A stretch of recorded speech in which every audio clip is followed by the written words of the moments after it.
Hello friends, मैं हूं mister invest and welcome to my show. आपका हमारे शो में स्वागत है। फ्रेंड्स, हम सब इन्वेस्टमेंट करते हैं जिससे कि हमें रिटर्न्स मिल सकें। हम इन्वेस्टमेंट के बारे में सीखते हैं, हम फंडामेंटल एनालिसिस के बारे में सीखते हैं, हम टेक्निकल एनालिसिस के बारे में सीखते हैं और इन्वेस्टमेंट के कई तरीके के टूल्स के बारे में सीखते हैं जिससे कि हम अपने रिटर्न्स को हाई कर सकें। और ऐसा हमें करना भी चाहिए। लेकिन इन्वेस्टमेंट के पहले कुछ ऐसे बेसिक पॉइंट्स होते हैं जिसको ना हम अपनी लाइफ में फॉलो करते हैं ना उसको अप्लाई करते हैं। हम उसे पूरी तरीके से इग्नोर कर देते हैं। ये बेसिक पॉइंट उतने ही इम्पोर्टेंट है जितना कि हम इन्वेस्टमेंट को इम्पोर्टेंस देते हैं। इस वीडियो में आप जानेंगे कि ये 3 इम्पोर्टेंट पॉइंट हमारे इन्वेस्टमेंट की जर्नी के लिए कितना इम्पोर्टेंट है और साथ ही हमारे फाइनेंशियल गोल को अचीव करने के लिए इनकी क्या रिक्वायरमेंट है। सो फ्रेंड्स, चलते हैं और देखते हैं कि वो कौन से 3 इम्पोर्टेंट पॉइंट हैं जो ना सिर्फ केवल इन्वेस्टमेंट के लिए इम्पोर्टेंट है बल्कि इन्हें हमें अपनी लाइफ स्टाइल में भी अप्लाई करना चाहिए। सबसे पहला पॉइंट आता है हमारा बजटिंग का, उसके बाद आता है इमरजेंसी फंड और फिर आता है हमारा मनी प्रोटेक्शन। फ्रेंड्स, हम इन्वेस्टमेंट करते हैं ताकि हमें अच्छे रिटर्न्स मिल सकें, पर क्या हमने कभी अपने फैमिली बजट की तरफ ध्यान दिया है? क्या हमने देखा है कि बजटिंग क्यों रिक्वायर्ड है हमारे फाइनेंशियल गोल को अचीव करने के लिए? और क्या हमने अपने पास इमरजेंसी फंड को मेंटेन किया है? क्या हमने सोचा है कभी कि ये इमरजेंसी फंड क्यों रिक्वायर्ड है इन्वेस्टमेंट पॉइंट ऑफ व्यू से? हम जो इन्वेस्टमेंट करते हैं उसके रिटर्न्स हमें फ्यूचर में मिलते हैं, पर क्या कभी हमने अपने फ्यूचर इनकम के बारे में सोचा है? क्या हमने कभी उसको प्रोटेक्ट करने के लिए सोचा है? हमने मनी प्रोटेक्शन की तरफ ध्यान दिया है? हम इन्वेस्टमेंट के रिस्क को बचाने के लिए तो अब पोर्टफोलियो बिल्डअप कर लेते हैं, पर क्या हमने कभी खुद का पोर्टफोलियो बनाया है? क्या हमने अपने रिस्क को असेसमेंट किया है? तो चलिए, इन सभी सवालों को जवाब जानने के लिए चलते हैं अपने सबसे पहले पॉइंट बजटिंग पे। टोटल इनकम और एक्सपेंस की डिटेल्स को हम बजटिंग कहते हैं और ये हमें किसी फर्म या कंपनी की नहीं करनी है, हमें अपनी टोटल इनकम और टोटल एक्सपेंस को एनालाइज करना है। फ्रेंड्स, जो हमारी टोटल मंथली इनकम होती है उसमें अगर हम अपने टोटल मंथली एक्सपेंसेस माइनस कर देते हैं तो बनती है हमारी सेविंग, और इस सेविंग का हम इन्वेस्टमेंट करते हैं। यहाँ पर पर्सनल फाइनेंस का एक बहुत पुराना रूल है 50-30-20 का, और अगर हमने इसको प्रॉपर समझ लिया तो जो रिटर्न्स हमें 1 साल बाद मिलने हैं वो रिटर्न्स हमें 1 महीने के अंदर ही मिल जाएंगे। आप कंफ्यूज मत होइएगा, ये पॉसिबल है। इस वीडियो में बने रहिएगा, आगे समझते हैं ये कैसे पॉसिबल है। अब ये 50-30-20 रूल क्या है? तो जो भी हमारी टोटल अर्निंग होती है वो डिवाइड होती है हमारी नीड्स, जो कि आप रेड पार्ट में देख सकते हैं, वांट्स जो कि हमारे ग्रीन पार्ट में दिख रही है, और जो 20% होती है वो होती है हमारी सेविंग्स, जो कि येलो पार्ट में दिख रही है।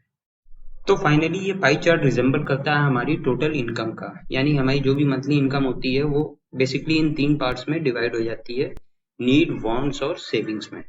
नीड्स हमारे ऐसे खर्चे होते हैं जिनके साथ हम कॉम्प्रोमाइज नहीं कर सकते हैं और हमें उनको करना ही होता है, यानी हमें अपने मंथली एक्सपेंसेस में वो हमारे इसेंशियल खर्चे होते हैं, जैसे कि हमारा हाउस रेंट हो गया, ग्रोसरी परचेज हो गई, वाटर बिल, इलेक्ट्रिसिटी बिल्स हो गए और स्कूल फीस हो गई। ये ऐसे खर्चे हैं जिनके साथ हम किसी भी तरीके का कॉम्प्रोमाइज नहीं कर सकते हैं, हमारी लाइफ स्टाइल का इसेंशियल पार्ट होते हैं, यानी कि ये मंथली एक्सपेंस हमारे फिक्स खर्चे हो गए, यानी मंथली फिक्स एक्सपेंस हो गए। वांट्स हमारे ऐसे खर्चे होते हैं जो कि इसेंशियल पार्ट ऑफ नेचर के नहीं होते हैं, लेकिन अपनी लाइफ स्टाइल को मेंटेन करने के लिए हम इसे करते हैं, जैसे कि हमारी कोई हॉबीज हो गई, watching movies, OTT subscriptions, access online shoppings and dining out frequently. इस टाइप के खर्चे सारे हमारी वांट्स में आते हैं। तो ये सब ऐसे खर्चे हैं जो कि इसेंशियल पार्ट ऑफ नेचर के नहीं है, लेकिन हम अपनी लाइफ स्टाइल को मेंटेन करने के लिए इन सबको करते हैं। अपनी टोटल मंथली इनकम में से अगर हम अपने टोटल नीड्स और वांट्स के खर्चों को हटा देते हैं तो जो भी बचता है वो होती है हमारी सेविंग, जो कि लगभग 20% होती है 50-30-20 रूल के हिसाब से। लेकिन ये कोई टेंटेटिव फिगर नहीं है, ये फिगर चेंज भी हो सकती है, डिपेंड करता है कि हम कितनी अर्निंग कर रहे हैं। ये 50-30-20 के अलावा 40-30-30 भी हो सकती है, 40-40-20 भी हो सकती है, 30-40-30 भी हो सकती है, यानी कि हमारी नीड्स और वांट्स और सेविंग टोटल डिपेंड करती है हमारी इनकम पैटर्न पे। फ्रेंड्स, अब आप लोग सोच रहे होंगे कि इसमें ये नया क्या है, सेविंग जो भी बचती है वो तो ऑब्वियस सी बात है कि हमारे सारे एक्सपेंसेस को करने के बाद ही बचती है। हमें अब करना क्या है कि हमें अपने नीड और वांट्स पर हुए खर्चों को सेपरेट कर लेना। अब हम 1-2 महीने में देखेंगे कि नीड पर जो भी खर्चा हो रहा है हमारे, वो तो लगभग कांस्टेंट होता है, फिक्स होता है, लेकिन जो भी खर्चे वेरी कर रहे हैं वो होते हैं हमारे वांट्स के।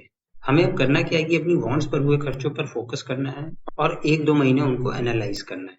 तो हमको एक पैटर्न दिखेगा कि जब भी हम कोई प्रोडक्ट परचेज करते हैं, ऑनलाइन परचेज करते हैं या शॉपिंग करने जाते हैं, तो हमें दिखता है कि किसी ना किसी स्पेशल ऑफर, कोई डील या फिर किसी मनी बैक प्लान के चक्कर में हम एक ऐसा प्रोडक्ट भी परचेज कर लेते हैं जिसकी हमें जरूरत नहीं होती है और वो हमारे किसी काम का नहीं होता है, लेकिन हम इसको इसलिए परचेज करते हैं क्योंकि वो हमें एक ऑफर या प्लान की वजह से मिल रहा है। और इस तरीके के खर्चों का जब हम जोड़ करते हैं तो देखते हैं कि वो 2 से 3 हज़ार रुपये मंथली होते हैं। चलिए अब इसको दूसरी तरह से समझते हैं। मान के चलिए कि हम महीने में 20,000 रुपये बचाते हैं और उस 20,000 रुपये को हम इन्वेस्टमेंट में लगाते हैं, हमें 10% रिटर्न मिलता है जो कि 1 साल बाद होता है हमारा 2,000 रुपये। और यहाँ पे हमारे जो अनप्रोडक्टिव खर्चे हैं उनको भी हम जोड़ते हैं तो उनका जोड़ भी करीब 2 से 3,000 रुपये ही आता है। मतलब कि जो रिटर्न हमें 1 साल बाद मिलने थे वो एक्चुअल में हमको शुरुआत में ही मिल सकते हैं। पर जब हम इन बेकार के छोटे मोटे खर्चों को करते हैं तो इनको हमेशा हम अपनी सैलरी से कंपेयर करते हैं। अगर हम इन्हीं खर्चों को अपने रिटर्न से कंपेयर करेंगे तो हम देखेंगे कि ये लगभग उसके बराबर होते हैं। फ्रेंड्स, यहाँ पे मैं आपको कोई लाइफ स्टाइल बदलने के लिए नहीं बोल रहा हूँ, ना किसी खर्चों को कम करने के लिए बोल रहा हूँ। बस हमें उन अनयूजफुल और बेकार के खर्चों को आइडेंटिफाई करना है और उनको हटा देना है। अगर हमें एक समझदार इन्वेस्टर बनना है तो हमें अपनी लाइफ स्टाइल पे एक छोटी सी एक्सरसाइज तो करनी ही चाहिए। तो चलिए फ्रेंड्स, अब आते हैं हम अपने दूसरे पॉइंट की तरफ, वो है इमरजेंसी फंड। इमरजेंसी फंड वो फंड होता है जिसको हम अपने बैंक अकाउंट में कैश के फॉर्म में रखते हैं या एफडी के फॉर्म में रखते हैं। कुल मिलाकर के जब भी हमें कोई एक्सीजेंसी या इमरजेंसी पड़ती है तो हम इसको तुरंत यूटिलाइज कर सकते हैं। अदर इन्वेस्टमेंट की तरह हमें इसमें वेट नहीं करना पड़ता है। अब आपके मन में ख्याल आ रहा होगा कि इस इमरजेंसी फंड का इन्वेस्टमेंट से क्या रिलेशन है, तो चलिए इसको समझते हैं कि इमरजेंसी फंड को मेंटेन करना क्यों इंपॉर्टेंट है। फ्रेंड्स, हम सबके फाइनेंशियल गोल होते हैं और उस गोल को अचीव करने के लिए हम एक टाइम लिमिट सेट करते हैं कि अपने इस फाइनेंशियल गोल को हम इतने साल में अचीव कर लेंगे। फ्रेंड, जब हम एक पौधा लगाते हैं तो हम उसे नर्चर करते हैं, खाद देते हैं, पानी देते हैं और कुछ समय का इंतजार करते हैं। एक टाइम लिमिट के बाद वो हमें फल देना शुरू करते हैं। उसी तरीके से हमारे इन्वेस्टमेंट होते हैं, हमें इन्हें प्रॉपर टाइम देना चाहिए, तब जाकर के वो हमें एक अच्छे रिटर्न्स देंगे और हम अपने फाइनेंशियल गोल को अचीव कर पाएंगे। तो चलिए इसको एक एग्जाम्पल से समझते हैं। आपके पास 1 लाख रुपए थे जिसको आपने मार्केट में इन्वेस्ट किया और पहले साल आपको 15% रिटर्न मिले, तो आपके उस 1 लाख की वैल्यू हो गई 1,15,000। लेकिन नेक्स्ट ईयर मार्केट कुछ बेरिश हो गया और आपके इन्वेस्टमेंट पे आपको 15% का नुकसान हुआ, तो आपके 1,15,000 रुपए घट करके हो गए 97,750 रुपए के।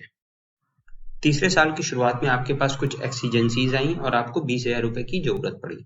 अब आपने मजबूरी में इस 20,000 को अपने निगेटिव इन्वेस्टमेंट में से निकाल लिया, तो तीसरे साल में अब आपका इन्वेस्टमेंट अमाउंट घट करके हो गया 77,750 रुपए का। तो फ्रेंड, यहाँ पे हम देख रहे हैं छोटे से अमाउंट 20,000 रुपए की वजह से जिस गोल को आपने 1 लाख रुपए से अगले 5 साल में अचीव करना था, उसी गोल को अब आपको 77,750 रुपए से अगले 3 सालों में अचीव करना पड़ रहा है, जो कि नेक्स्ट टू इम्पॉसिबल है। हम सबके फाइनेंशियल गोल्स होते हैं और उन गोल्स को अचीव करने के लिए हम एक टाइम ड्यूरेशन सेट करते हैं कि हमें उन गोल्स को 5 साल में अचीव करना है या 10 साल में अचीव करना है। हम ये कभी नहीं चाहेंगे कि इस बीच में हम अपने इन्वेस्टमेंट को डिस्टर्ब करें। देखिए, मार्केट में अप्स एंड डाउन्स तो लगे रहते हैं और उसी को ध्यान में रखते हुए हम अपने फाइनेंशियल गोल सेट करते हैं, अपनी टाइम ड्यूरेशन सेट करते हैं। और एक्सीजेंसी फंड की इंपॉर्टेंस इसलिए भी यहाँ बढ़ जाती है कि हमें अपने छोटे मोटे काम के लिए, छोटे मोटी इमरजेंसी के लिए हमें अपने इन्वेस्टमेंट को डिस्टर्ब ना करना पड़े। इसलिए एक वाइज इन्वेस्टर हमेशा अपने पास इमरजेंसी फंड मेंटेन रखता है ताकि अपनी किसी भी छोटी मोटी पर्सनल एक्सीजेंसी या इमरजेंसी के लिए वो उस फंड का यूज कर सके और उसे अपने इन्वेस्टमेंट को डिस्टर्ब ना करना पड़े। अब सवाल ये आता है कि हमें कितना इमरजेंसी फंड अपने पास मेंटेन करके रखना चाहिए। तो इसकी कोई सेट गाइडलाइन नहीं है, कोई थंब रूल नहीं है कि कितना फंड हमें हमारे पास होना चाहिए। लेकिन अगर एक हम नॉर्मल कंडीशंस में देखें तो जो भी हमारी टोटल अर्निंग हो रही है, यानी कि मंथली इनकम है हमारी, उसका 4 से 6 टाइम्स इमरजेंसी फंड हमको अपने पास मेंटेन रखना चाहिए। तो फ्रेंड्स, यहाँ पे हमने देख लिया इस इमरजेंसी फंड को अपने पास मेंटेन रखने की requirement day to day life में ही नहीं होती है, बल्कि इन्वेस्टमेंट पॉइंट ऑफ व्यू से भी ये बहुत इंपॉर्टेंट होता है। हमने अब बस्टिंग और इमरजेंसी फंड की रिक्वायरमेंट और इम्पोर्टेंस तो देख लिया। अब हम आते हैं अपने तीसरे पॉइंट की तरफ, जो है मनी प्रोटेक्शन। मनी प्रोटेक्शन सिर्फ इन्वेस्टमेंट पॉइंट ऑफ व्यू से ही इम्पोर्टेंट नहीं है, बल्कि ये हर एक उस बंदे के लिए इम्पोर्टेंट है जो कि अर्निंग कर रहा है और उसके डिपेंडेंट है। फ्रेंड्स, हम सबके फाइनेंशियल गोल्स होते हैं और उन गोल्स को अचीव करने के लिए हम सेविंग करते हैं। सेविंग से हम इन्वेस्टमेंट करते हैं। चूंकि इन्वेस्टमेंट में रिस्क होता है और उस रिस्क को कवर करने के लिए हम डिफरेंट स्टॉक्स या म्यूचुअल फंड का पोर्टफोलियो बनाते हैं। और ये पोर्टफोलियो हम इसलिए बनाते हैं ताकि अगर हमारे एक या दो स्टॉक्स या म्यूचुअल फंड परफॉर्म नहीं करते हैं, अंडर परफॉर्म रहते हैं या उसमें निगेटिव रिटर्न्स आते हैं, तो हमारे ओवरऑल पोर्टफोलियो, ओवरऑल रिटर्न्स पे कोई असर नहीं पड़ता है। मार्केट रिस्क को दूर करने के लिए तो हम पोर्टफोलियो बना लेते हैं, पर एक रिस्क और होता है, वो होता है हमारी लाइफ का रिस्क। क्या हमने अपनी लाइफ के रिस्क को दूर करने के लिए कोई पोर्टफोलियो बनाया है? अगर अपने फाइनेंशियल गोल्स को अचीव करने के दौरान हमें कुछ होता है, तो जो फाइनेंशियल गोल्स हमने अपनी फैमिली के लिए बनाए थे, हमारे बाद उन फाइनेंशियल गोल्स और हमारी फैमिली का क्या होगा? क्या हमने इसके बारे में कभी कुछ सोचा है? हम सबको इसके बारे में सोचना भी वियर्ड लगता है, पर ये ट्रुथ है, ये हम में से किसी के साथ भी हो सकता है। हालांकि किसी के ना होने की कमी को पैसा पूरी नहीं कर सकता है। दुख होता है महीना भर, 6 महीना, साल भर, पर अल्टीमेटली आपकी फैमिली को इस गैप के साथ, यानी कि आपके ना होने पर भी सरवाइव तो करना ही होता है। उसके लिए आपकी फैमिली को पैसे की जरूरत तो पड़ेगी, क्योंकि अब तक तो आप पूरी कर रहे थे, पर आपके बाद कैसे पूरी होगी? तो उसके लिए मेरी आपसे रिक्वेस्ट है कि हमें ऐसा इंश्योरेंस प्लान लेना चाहिए जो कि हमारी फ्यूचर अर्निंग का 10 से 15 गुना इंश्योरेंस कवर देता हो। मार्केट में ऐसे बहुत सारे प्लान्स हैं जो कि इन्वेस्टमेंट पर्पस को तो ज्यादा डिलीवर करते हैं, लेकिन उतना इंश्योरेंस कवर नहीं देते हैं जितने की हमको रिक्वायरमेंट होती है। तो हमें किसी endowment plan, money back plan, ULIP plan etcetera के चक्कर में ना पड़ के एक सिंपल सा टर्म इंश्योरेंस लेना चाहिए। हालांकि इसमें हमें रिटर्न नहीं मिलता है, लेकिन ये इंश्योरेंस का जो मेन ऑब्जेक्टिव होता है हमारी फ्यूचर अर्निंग को कवर करना, उसको टर्म इंश्योरेंस प्रॉपर फुलफिल करता है। मैं टर्म इंश्योरेंस को प्रेफरेंस क्यों दे रहा हूँ, इसके लिए मैं एक सेपरेट वीडियो बनाऊंगा कि why term insurance is far better than other insurance policies. तो फ्रेंड्स, मेरी आपसे फिर से रिक्वेस्ट है कि हमें एक ऐसा टर्म इंश्योरेंस प्लान जरूर लेना चाहिए जो ना कि सिर्फ हमारी फ्यूचर अर्निंग को सिक्योर कर रहा है, बल्कि ये हमें बहुत नॉमिनल प्राइस में भी मिल जाता है। तो अपनी फैमिली और फैमिली के गोल्स को प्रोटेक्ट करने के लिए हम छोटा सा प्रीमियम तो बियर कर ही सकते हैं। इन्वेस्टमेंट पॉइंट ऑफ व्यू से मनी प्रोटेक्शन में एक दूसरा टॉपिक भी आता है जो कि है हमारा हेल्थ इंश्योरेंस। लेकिन आगे बढ़ने के पहले मुझे ऐसा लगता है आपने वीडियो तो लाइक कर दिया है, चैनल को भी सब्सक्राइब कर लीजिए ताकि इन्वेस्टमेंट और पर्सनल फाइनेंस से रिलेटेड सारी जानकारी आपको मिलती रहे। ओके, तो टॉपिक पर वापस आते हैं। ये हेल्थ इंश्योरेंस भी कहीं ना कहीं हमारे फाइनेंशियल गोल को अचीव करने में इम्पैक्ट करता है। आजकल की डे टू डे लाइफ में इतनी सारी क्रिटिकल इलनेस और डिजीजेस आ गई हैं जो कहीं ना कहीं हमें और हमारे फैमिली मेंबर्स को इम्पैक्ट करती हैं। और ये हमें या हमारे फैमिली मेंबर्स को होती हैं तो हम किसी भी तरीके का कॉम्प्रोमाइज नहीं करते हैं। हम सबसे पहले best doctors, best medical facilities की तरफ भागते हैं और चाहते हैं कि सबसे अच्छा ट्रीटमेंट हमें या हमारे फैमिली मेंबर्स को हो। इसमें हम किसी भी तरीके का कॉम्प्रोमाइज नहीं करते हैं और ना ही अपनी पॉकेट की तरफ देखते हैं कि उसमें कितना एक्सपेंसेस लग रहा है। फ्रेंड्स, अपने फाइनेंशियल गोल को अचीव करने के दौरान अगर हमें या हमारे फैमिली मेंबर्स को कोई भी क्रिटिकल डिजीज या इश्यूज आते हैं तो हम सबसे पहले हॉस्पिटल्स की तरफ जाते हैं। और अगर 2-4 दिन भी हम वहाँ एडमिट रहते हैं तो वो सबसे ज्यादा इम्पैक्ट डालता है हमारी सेविंग्स पे, क्योंकि इन्फ्लेशन ने सबसे ज्यादा इम्पैक्ट मेडिकल एक्सपेंसेस पे डाला है। तो इन सब से बचने के लिए हमें अपने या अपनी फैमिली के लिए ऐसा मेडिकल इंश्योरेंस जो कि हमारे एरिया के अकॉर्डिंग, यानी जिस एरिया या सिटी में हम रहते हैं वहाँ के सारे अच्छे हॉस्पिटल्स को कवर करता हो, उसके साथ ही क्रिटिकल डिजीजेस और अदर हेल्थ कॉम्प्लिकेशंस को भी कवर करता हो, ऐसा प्लान हमें सर्च करके जरूर लेना चाहिए। सो फ्रेंड्स, यहाँ पर हमने देखा कि कैसे बजटिंग, इमरजेंसी फंड और मनी प्रोटेक्शन जैसी चीजें ना सिर्फ हमारी डे टू डे लाइफ को इम्पैक्ट करती हैं बल्कि ये हमारे इन्वेस्टमेंट डिसीजन पे भी उतना ही इम्पैक्ट डालती हैं। सो फ्रेंड्स, अपने इन्वेस्टमेंट डिसीजन को लेने के पहले ना सिर्फ हमें इन बातों को अपनी लाइफ स्टाइल में कंसीडर करना है बल्कि उन्हें अप्लाई भी करना है। चलिए मिलते हैं नेक्स्ट वीडियो में।